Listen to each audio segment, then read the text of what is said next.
All right, shalom, shalom. First off, give all praise, honor, and glory unto Yahweh, Bahashem, Yahushai, Bahashem, Rakarkadash. Give double honors to the apostles and the elders of GMS.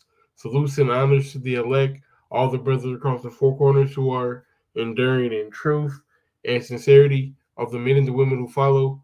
This is a brother Kratazai from the GMS, Nebraska camp, coming back at you with another lesson through the spirit and power of Yahweh Shem Yashai. This one being entitled, We Were Delivered from Egypt, Why Not America? All right, so let's just start at the beginning. All right, so this is Exodus chapter 1 and Slakia, chapter 1, and I'm gonna start at verse 6. It says, And Joseph died, and all his brethren, and all that generation, and the children of Israel were fruitful, and increased abundantly, and multiplied, and waxed exceedingly mighty, and the land was filled with them. Now there rose up a new king over Egypt, which knew not Joseph. And he said unto his people, Behold, the people of the children of Israel are more and mightier than we.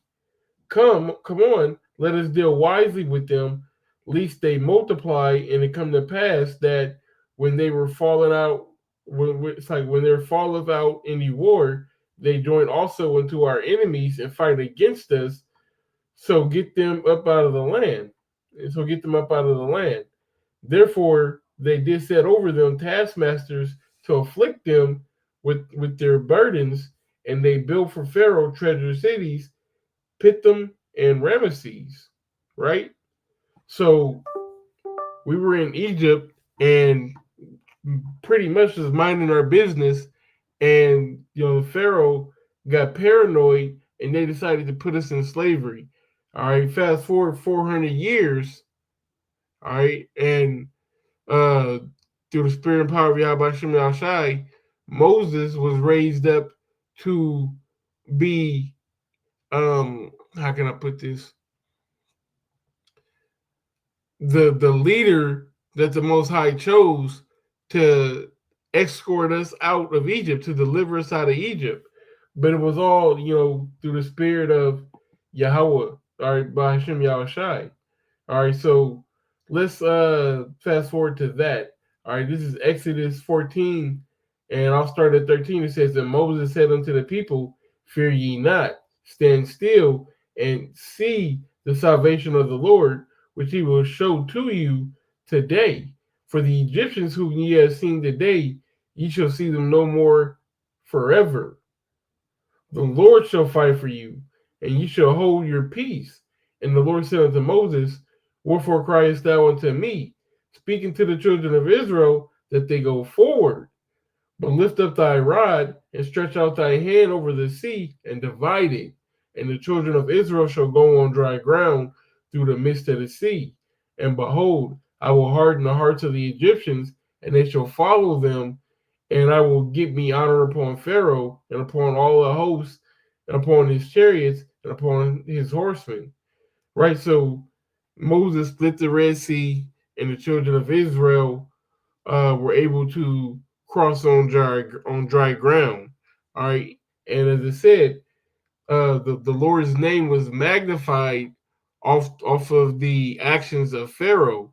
All right. How the Lord totally um, brought down Egypt, to his knees, from destroying the food to destroying uh the livestock, the people's spirit, killing the firstborn, just killing the army, just completely crippled Egypt. So surely, the nations understood who they were dealing with when dealing with Yahweh Bashem Yahushai. Now you fast forward, you know, 3,000, damn near 4,000 years, and here we are. We're in America, but how do we get here? All right, Deuteronomy 28:68 says, "And the Lord shall bring thee into Egypt again with ships." So we walked out of Egypt, all right, via Moses and the rod, um, splitting the Red Sea. But now we're in Egypt again with ships. which were the slave ships. See if I can get a picture for you.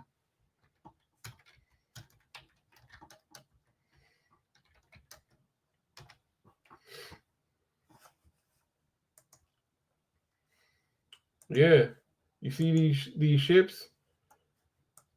This is how we were brought into Egypt. All right, into the new Egypt. All right, which is America. You see how they had us on board as fucking cargo, and people want to fucking plank and do shit like that. You know, they had us chained up on top, chained up in the middle. You know, wherever they can fucking fit us. All right, we had to endure this as a people. This was our punishment for from going off and serving the Lord. So we went back into slavery. Okay,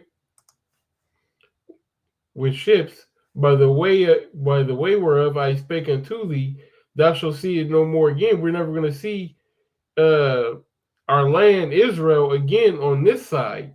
All right, and there you should be sold unto your enemies for bondmen and bondwomen, and no man shall buy you. Nobody's going to save us on this side until it's time for us to be saved. Because it was always written that Yahweh Shai was going to come back and deliver his people, right? That's the whole meaning of his name. Uh, Matthew 1.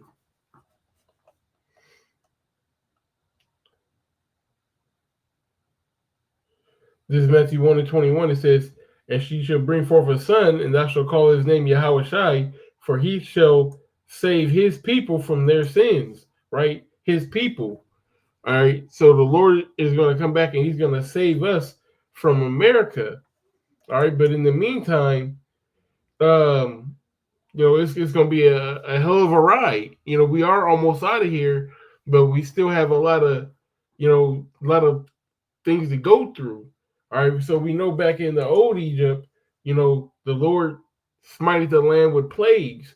You had the plague of darkness, you had the lice, you had the frogs, you had the river turning to blood, you had the hail, you had all these.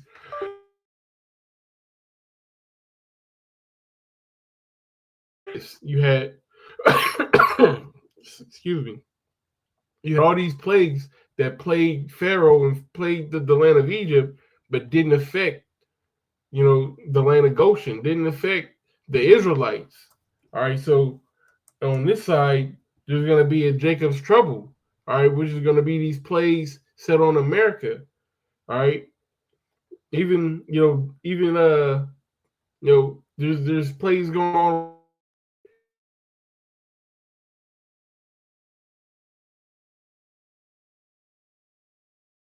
Bird flu, there's a lot of different the joblessness, you know, the everything's going up, cost of living's going up. That's a plague. All right. But this is a second Esdras 15, and I'll start at verse 11. It says, but I will bring them with a mighty hand and a stretched out arm to smite Egypt plagues as before.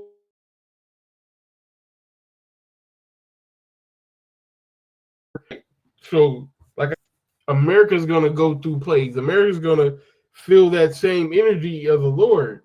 All right. And by the end, matter of fact, damn, how does it go? Let me see if I can just bear with me here. I believe it's in Revelation 18.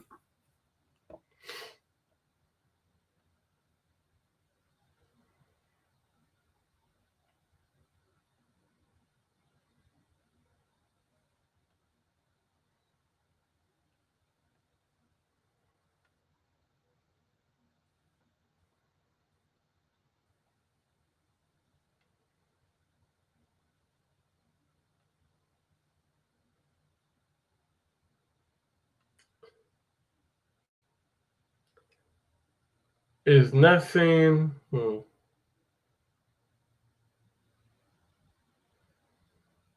it's not saying what I wanted to say, but there's definitely a lot of heat in here that I can use.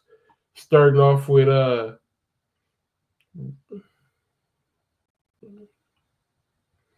Revelation 18:4, it says, "And I heard another voice from heaven saying, 'Come out of her, my people.'" And this is literally speaking about our salvation. It's like we're gonna literally come out of her, all right, before the missiles destroy America. All right, it says that ye be not partaker of her sins, and that you receive not of her what? Of her plagues, same as Egypt. For her sins have reached unto heaven, and the Most High have remembered her iniquities. Right, so for all the atrocities that America has done, the Lord is going to pay back Babylon. The Lord is going to pay back Egypt. The Lord is going to pay back America for everything that it has done. All right, and then let's jump down. Therefore shall her plagues come in one day, death, mourning, and famine. Verse 8. Therefore shall her plagues come in one day, death, mourning, and famine, and she shall be utterly burned with fire, for strong is the Lord who judgeth her. Right, and everyone's going to know that it's the Lord who is doing this great work on Babylon.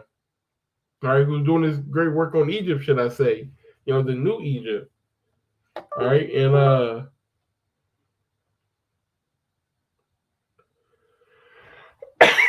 excuse me.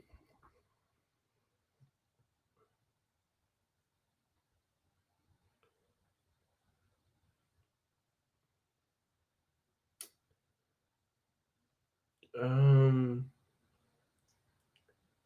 yeah, I think that's about it. Um, I read verse 19. It says, "And they cast dust upon their heads and cried, weeping and wailing, saying, Alas, alas, that great city wherein were made all, all, excuse me, excuse me, got this remaining cough that I just cannot get rid of."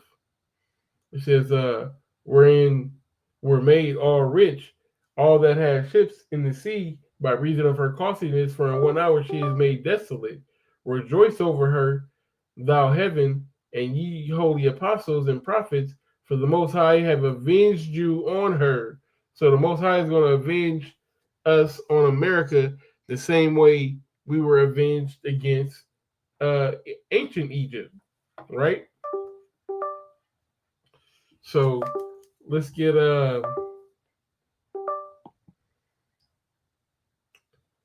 Second Ezra chapter 9, and dang, the whole chapter is good, really. I'll start at 5. It says, "For like as all that is made in the world have a beginning and an end, and the end is manifest," right? The end is being manifest in front of our eyes. It's coming together, bit by bit, bit by bit. The picture is getting clearer every day. It says, "Even so, the times also of the highest have plain beginnings and wonders and powerful works and endings and effects and signs." Right? Those endings and effects and signs in Egypt were like I said, those 10 plagues: the frogs, the lice, the locusts, the turning the water to blood, so on and so forth. It's going to be the same here in America. They're going to be the prophecies, the World War III, the MOTB, the chariots coming back and destroying this place, laying it flat. These are all effects and signs that are going to show that we're at the end of this thing. It says, "And everyone that should be saved and should be able to escape by his works and by faith, whereby ye believed, where you have believed." Because I mean, the whole nation came out of Egypt, but everyone can't make it on this go around. Right? Only elect will make it out of this Egypt. Are the true believers? Like I said, it's 4,000 years later, and we've gone through ups and downs as a nation. We've lost our heritage. We've been downtrodden. We lost our land. There's a lot that we've gone through. But guess what? We still here, and the Most High still loves His elect. He still loves His chosen. All right, He's going to deliver His chosen, the elect of Israel, from America. Baba Shai. Excuse me. verse 8.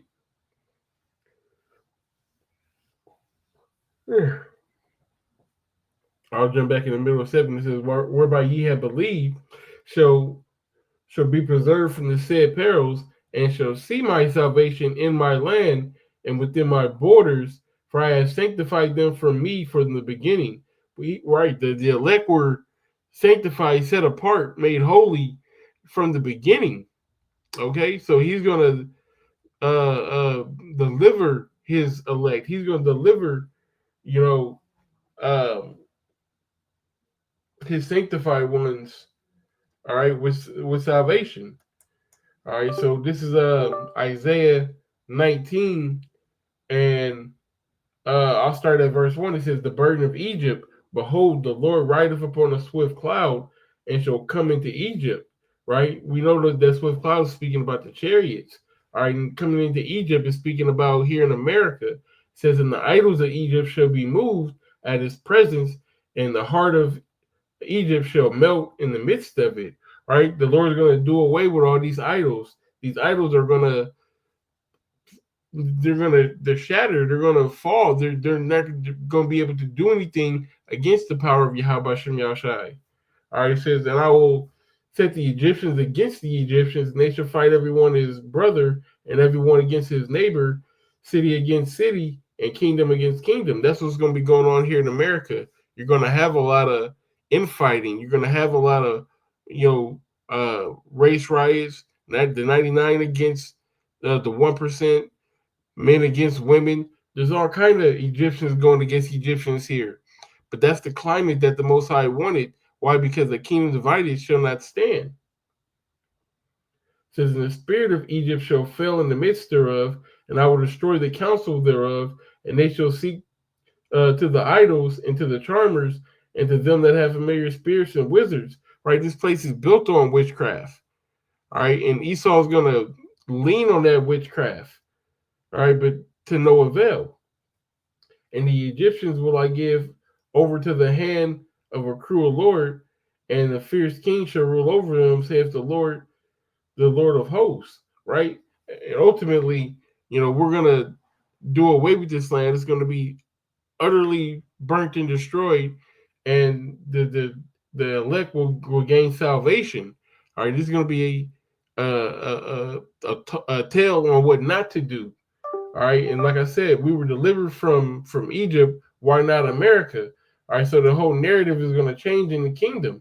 All right, this is Jeremiah 16:14, one of my favorite scriptures. It says, "Therefore, behold, the days come, saith the Lord, that it shall no more be said, the Lord liveth, that brought up the children of Israel out of the land of Egypt, but the Lord liveth, that brought up the children of Israel from the land of the north, over here in North America." Right? It says, from all the lands whither he had driven them, and I will bring them again into their land that I gave unto their fathers. Right? So we're gonna be put back in our rightful place. We're gonna be extracted, saying the hopeful elect, Lord's willing, part of that number, but the hopeful elect will be extracted from America, beautified, made whole, extraterrestrial, and then we're gonna go back and we're gonna cleanse up this world and put everything back in its rightful order, right?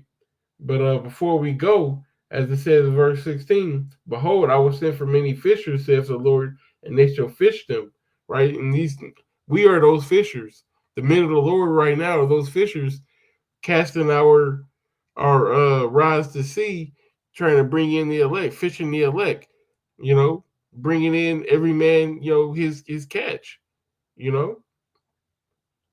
It says, and after I will send for many hunters, and they shall hunt them from every mountain and every hill and out of the holes of the rocks. So those fishers are going to become hunters.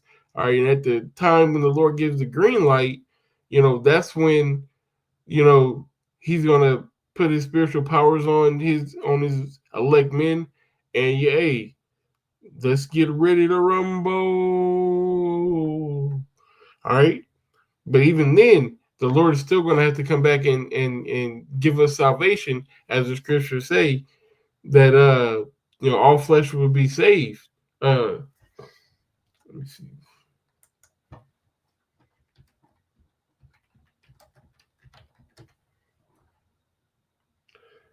And how does it go? No. Maybe put a. Yeah, Matthew 24 and 22 says, except those days should be shortened, there shall no flesh be saved, but for the elect's sake, those days will be shortened. Right? So the Lord's going to give us a small season to run to and fro and, to get a little taste of revenge in these bodies before we're, like I said, beautified with the ultimate, those ultimate bodies, those extraterrestrial bodies. All right. So, like I said, we're going to be delivered out of America. And our Lord's word is edifying. And we give all praise, honor, and glory unto Yahweh, Bahashem, Yahweh Shai, Bahashem, Rakar Give double honors to the apostles and the elders of GMS. Salutes and honors to the elect, all the brothers across the four corners who are enduring in truth and sincerity, all the men and the women who follow. May Shalom.